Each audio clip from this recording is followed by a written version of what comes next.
Hi everyone, welcome back. So in this video, I'm gonna share with you how to add the S&P 500 in MetaTrader 5. So just follow me and follow the steps. It's so easy and simple. So first of all, open your MetaTrader 5, then go to the bottom left and click on codes. Go to this plus icon here at the top right, click on it.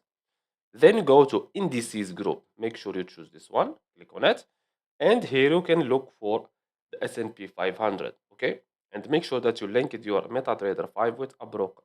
So for me, the name of the S&P 500 is US 500, okay? This is a CFD, okay? US SPX 500 index, okay? Now click on it just one time. Let's go back. And as you can see, this one, click on it and click on chart. As you can see, US 500, US SPX 500 index. And that's it. So I hope you found this video helpful.